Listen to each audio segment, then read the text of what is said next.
Hi, and welcome to Experience Points by University XP. On Experience Points, we explore different ways we can learn from games.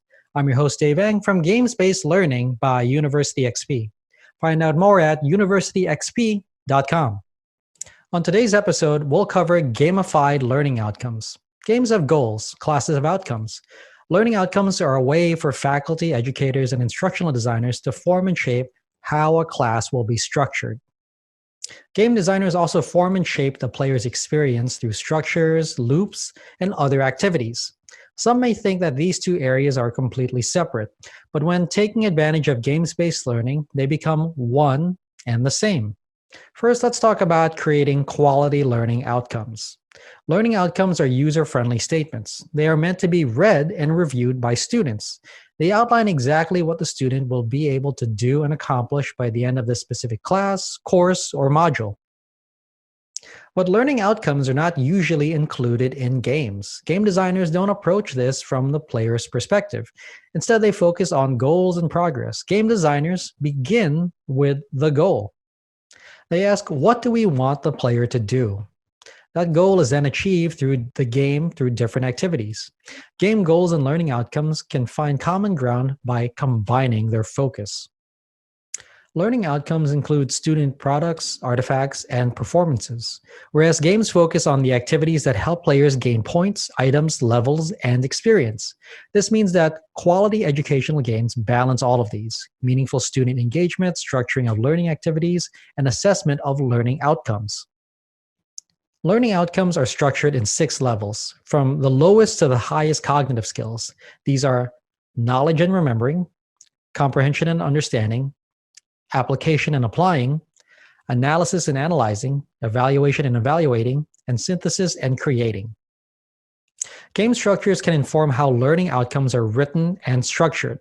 Different game elements can support experiential learning by applying these different levels of cognitive skills. Specifically, remembering means describing the functional rules of the game. Understanding means identifying how those rules affect their play. Applying means demonstrating how the player can strategize using the game's rules. Analyzing means discussing how the player can optimize their own strategy. Evaluating means comparing the player's strategy to their past performance or competitors. Creating means determining how the player can make decisions based on their created knowledge. Learning outcomes are structured so that there is always an action.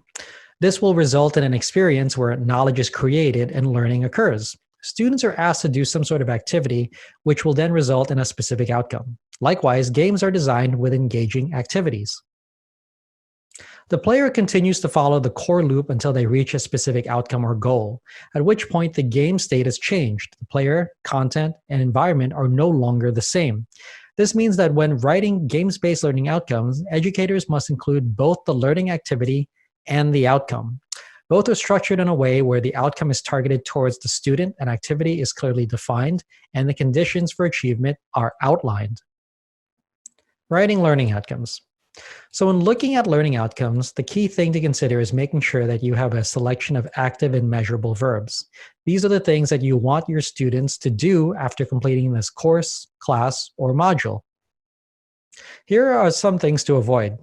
Writing learning outcomes that are too general or hard to measure, like they'll enjoy the game or they will appreciate this new form of reasoning. You also want to avoid writing your outcomes in a way that is hard to measure, like the players will create value from collecting coins or students will determine that a new skill is worth knowing. What you want to do is write your outcomes in a way that is specific and easy to measure. Some good examples of this are players will invest beans into their coffee production so that they can produce more coffee grounds, or students will compare and contrast their own professional development to other experienced administrators. These outcomes should be specific and in the order in which students are supposed to experience them. For games, these include phrases like, by the end of this level, the player will have earned enough points to use the bow and arrow, or by the end of this course, the students will be able to deliver a 3-minute informational speech. So while it may be difficult to combine aspects of game design with writing learning outcomes, they can actually be achieved through some careful thought and consideration. Well-designed learning games balance both of these considerations in an environment that is fun, engaging, and meets the needs of students where they need to be challenged and supported. Doing so helps to maximize games-based learning's value. However, critics argue that games do not meet current models for assessment and accountability. They argue that games are too fungible to be accurately tracked and assessed. While this may be the case for some games, games-based learning as a whole provides some additional strengths. A games-based learning activity can provide information on student engagement where instructors, educators, and teachers alike can make immediate changes and adjustments to their practice. Doing so helps practitioners become more flexible and engaging in their work.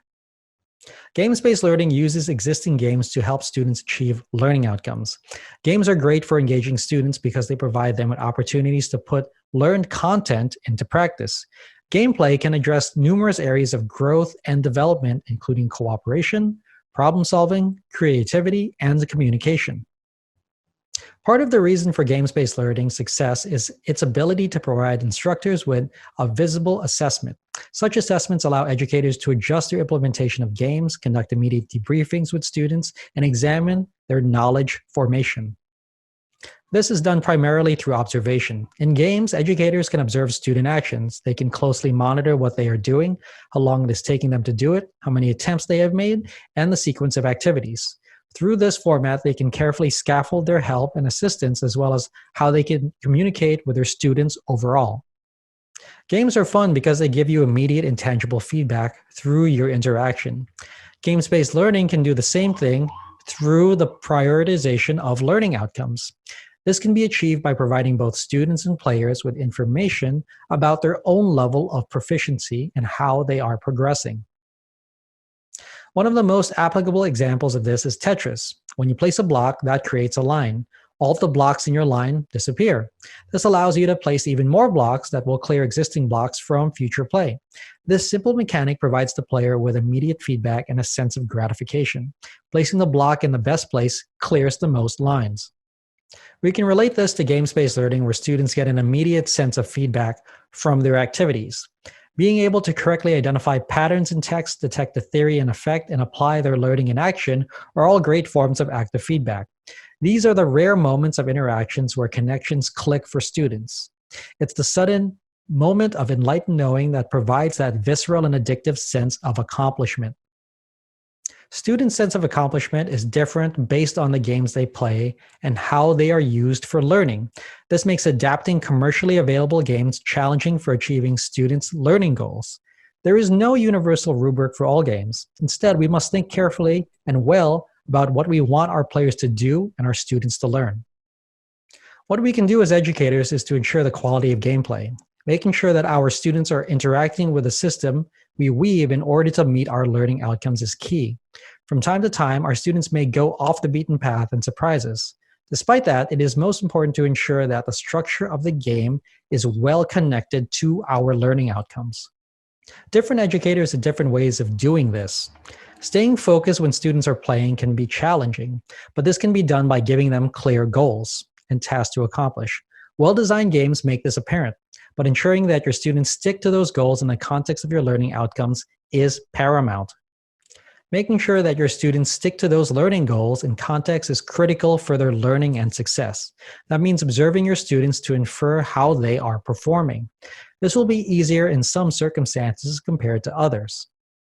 Checking on your students with assessments like multiple choice tests is widely different than examining how your students solve problems, think critically, and collaborate with one another.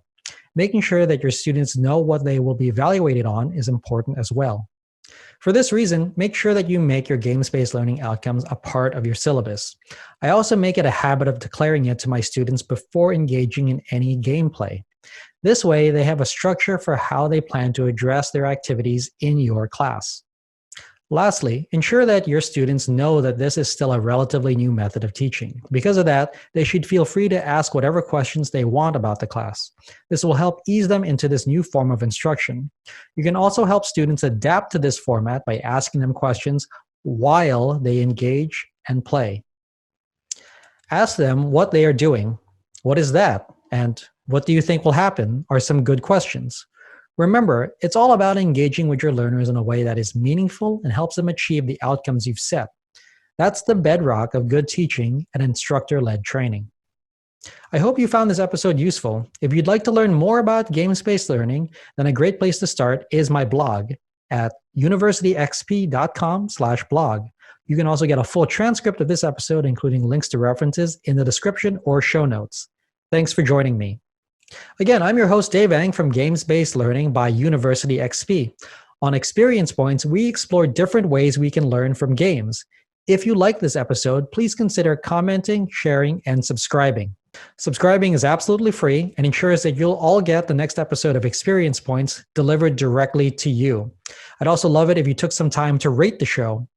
I live to lift others with learning, so if you found this episode useful, consider sharing it with someone who could also benefit. Also, make sure to visit University XP online at www.universityxp.com. University XP is also on Twitter at university_XP and on facebook.com/universityxp. Also, please feel free to email me anytime. My email address is dave@universityxp.com. Game on.